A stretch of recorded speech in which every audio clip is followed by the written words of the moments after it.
উপাধ্যায়কে চতুর্থবারের জন্য আবার মুখ্যমন্ত্রীর আমার ভয় লাগছিল যে ধাক্কা না পেয়ে যান, পড়ে না যান, কেননা অনেকবারই আমাদের পশ্চিম বর্ধমান জেলার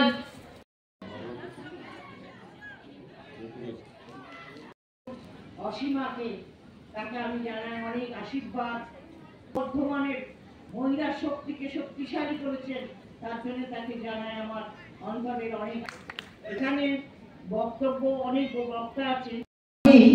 আজকের থেকে আমরা একটা নতুন কর্মসূচি সেটা শুরু করেছি, যার প্রথমটাই আমরা এখানে করছি পশ্চিম বর্ধমানে জেলা তৃণমূল মহিলা কংগ্রেসের উদ্যোগে।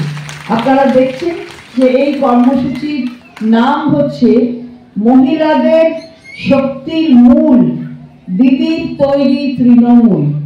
আমাদের শক্তি, সেই শক্তি দিয়েছে দিদির তৈরি করা তৃণমূল, এটা আমাদের মনে রাখতে হবে। আর আজকে থেকে যে কর্মী সভা শুরু হলো, সেই কর্মী সভায় আমরা এই বার্তাই সকলের কাছে পৌঁছে দেওয়ার জন্য আমাদের কর্মীদের অনুরোধ করব। দেখুন, মঞ্চ আর মঞ্চের নিচের মধ্যে কোনো তফাৎ থাকে না, যে যার নিজের জায়গায় কাজ করে। তাই মঞ্চ আমরা বারবার বলি, মঞ্চের নিচে যে জায়গাটা আছে সেটা না থাকলে মঞ্চটার কোনো অর্থ হয় না। তাই আপনারাই হচ্ছেন আমাদের দলের সম্পদ। এই সম্পদ আপনারা যারা আছেন, তাদের দলের কথা মানুষের কাছে গিয়ে বলতে হবে, মানুষকে জানাতে হবে কি হচ্ছে, কতদূর কি হলো। সেখানে কিন্তু ফাঁকি দেওয়া চলবে না। কারণ আমরা যারা মহিলারা, আমাদের এখানে অনেক পুরুষ বক্তা বলেছেন যে মহিলারা না থাকলে কিন্তু কোনো কিছু হয় না। এবং নরেন তো প্রায় পুজোর মন্ত্র এখানে উচ্চারিত করলো, ইয়া দেবী সর্বভূতেষু মাতৃরূপেণ সংস্থিতা নমস্তেশ্বৈ নমস্তেশ্বৈ নমস্তেশ্বৈ নমো নমঃ। আপনি মা, আমি মা, আমরা সবাই মা। আমরা যখন ছেলে মেয়েদের তাদের কাজের কথা বলি, তাদের পড়াশোনার কথা বলি, তারা যাতে ফাঁকি না দেয় সেটা আমরা দেখি। তাহলে আমরা নিজেরা যদি ফাঁকি দিই তাহলে কিন্তু সেটা কখনোই গ্রহণযোগ্য হবে না। ফলে আমাদের কোনো ফাঁকি দেবার জায়গা নেই, আমাদের নিজেদের তৈরি হতে হবে এবং বাকি সমাজকে তৈরি করতে হবে। আমরা যা বলছি, তৃণমূল কংগ্রেসের পক্ষ থেকে কোন শ্রেণীকে বিভাজন করার কথা নয়, কোন সম্প্রদায়কে বিভাজন করার কথা নয়, কোন লিঙ্গের বৈষম্য থাকবে তাও নয়। তাহলে সেই কথাটা গিয়ে প্রত্যেক মানুষের কাছে বলার দায়িত্বটা আমাদের আছে এবং আমাদের জানতে হবে।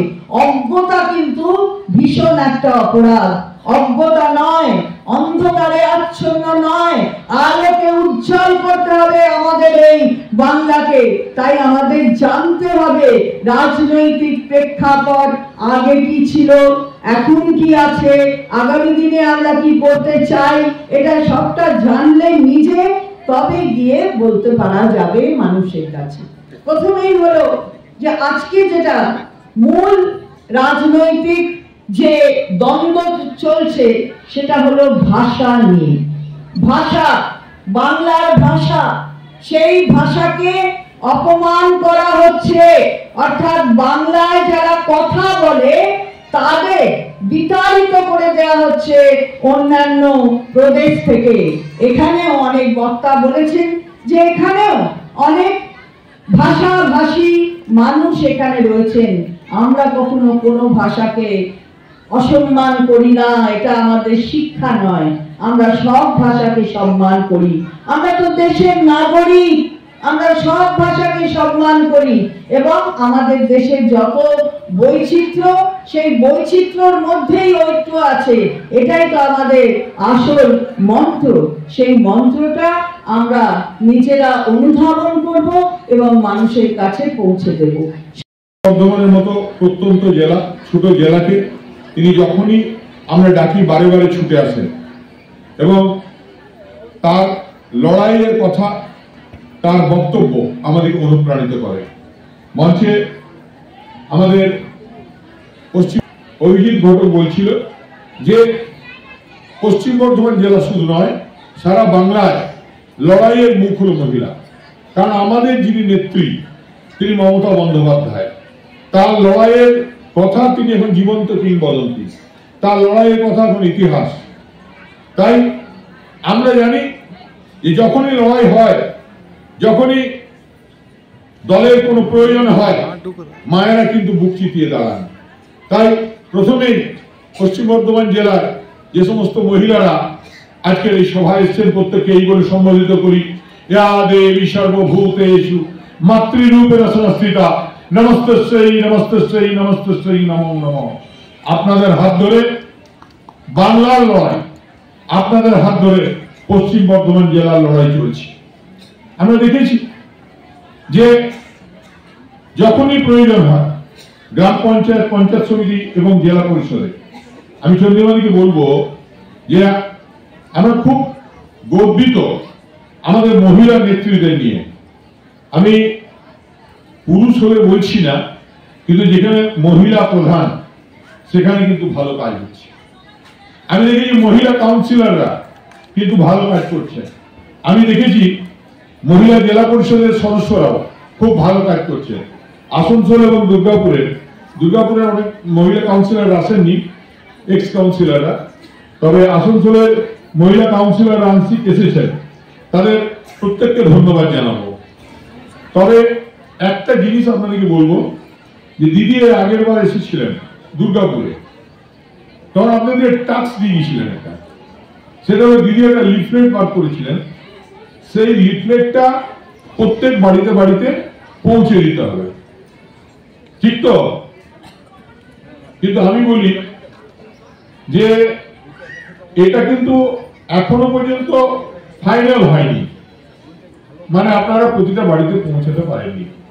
শুনতে এসছি, আমি শুধু দুটো কথা বলবো যে তৃণমূল কংগ্রেস ক্ষমতায় আসার পিছনে মহিলাদের সব থেকে বড় অবদান আছে এবং তৃণমূল কংগ্রেসকে ক্ষমতা রাখার পিছনেও মহিলাদেরই সব থেকে বড় অবদান আছে। তাই মহিলারাই যেটা পেরেছে যে সিপিএম নামক জগদ্দল পাথরটাকে পশ্চিমবঙ্গ থেকে সরিয়ে দিতে, তারাই কিন্তু পারবে যে পশ্চিমবঙ্গের বিরোধী বলে কিছু থাকবে না আগামী দিনে, শুধুমাত্র মমতা বন্দ্যোপাধ্যায় থাকবে এবং তৃণমূল কংগ্রেস থাকবে।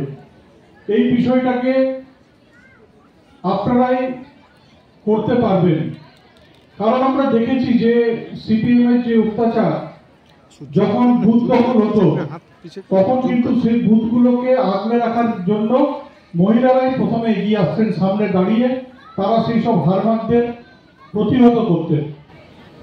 তাই আজকে বিজেপি নামক যে হারমাত, তারা যেভাবে সন্ত্রাস করে চলেছে সারা ভারতবর্ষে, বিশেষ করে আমাদের ভাষার উপর, বাংলা এবং বাঙালির উপর, সেটা রুখে দিতে একমাত্র আপনারাই পারবেন। এবং এর সাথে সাথে ভোটার লিস্টের যে কারচুপি আপনারা দেখলেন যে আমাদের বিরোধী নেতা পার্লামেন্টের রাহুল গান্ধী, তিনি গত কালকে এমন কিছু দেখালেন আমাদেরকে, আমাদের শোনালেন, যেটা শুনে আমরা সকলেই চকিত। একটা ঘর, সেই ঘরে নাকি 80 জন ভোটার, একটা রুম, বাড়ি নয়, একটা রুমে 80 জন ভোটার। চিন্তা করতে পারেন এটা কখনো সম্ভব হয়? এইরকম করেই মহারাষ্ট্র জিতেছে, এরকম করেই দিল্লি জিতেছে, এরকম করে বিহার জেতার চেষ্টা করছে, কিন্তু ওরা জানে না যে পশ্চিমবঙ্গে এটা তারা করতে পারবেন না, কারণ পশ্চিমবঙ্গে তৃণমূল কংগ্রেসের নেত্রী এবং মুখ্যমন্ত্রীর নাম হচ্ছে মমতা বন্দ্যোপাধ্যায়, তিনি একজন মহিলা। তাই মহিলারাই একমাত্র রুখে দিতে পারবে এই কারচুপিকে। আমি আপনাদেরকে দিদির কি নির্দেশ আছে, সবাই জন্য উনি কাজ করে দিয়েছেন। কেন কি আমাদেরকে টাইম দিচ্ছে না, দিন রাত আমরা মিটিং করছি। তার মধ্যে আমার চন্দ্রিমা দিয়ে এসছেন, এখানে মহিলা তৃণমূল কংগ্রেসের একটি সভা দরকার ছিল, খুব দরকার, আপনাদেরকে নির্দেশ দিবেন। আমি একটাই কথা বলবো, দেখুন যে কাজ আমরা করতে পারি না সেই কাজটা আপনারা পারবেন, ঘরে ঘরে আপনারা দিতে পারেন, ঘরে ঘরে গিয়ে সবাইকে বুঝাতে পারেন দিদি কি কি কাজ করেছেন আর আপনাদেরকে কি কাজ করতে হবে। আমি সবাইকে বলবো কি আপনারা এখন থেকে 2024 ইলেকশন আছে, ইলেকশন আগে থেকে দেখুন কত গুরুত্বপূর্ণ ইলেকশন আছে সামনে।